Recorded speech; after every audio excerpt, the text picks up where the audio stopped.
मचिया बैठल रउआ सासु बानी यतन यरज करी यतन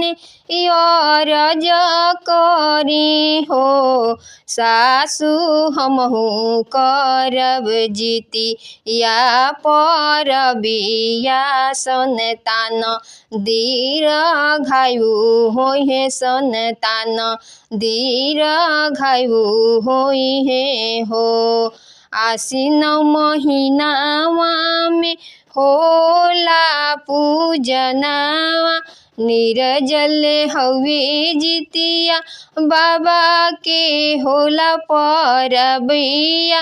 हमहु जे गंगा नहइबो जुतवाहन गोहरइबो जुतवाहन गोहरइबो न हो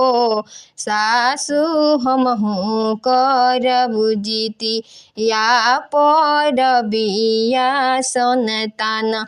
दीर्घायु होइहे संतान दीर्घायु होइहे हो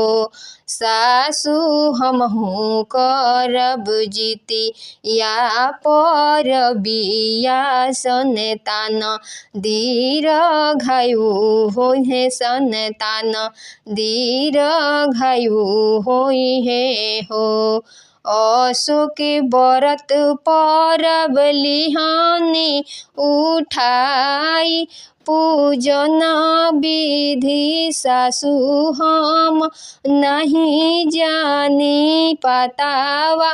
तरोया तोरे अइबो हम कथा सुने जइबो हम कथा सुने जइबो नु हो सासु हमहु करब जितिया परबिया संतान दीर्घायु होइहे संतान दीर्घायु होइहे हो।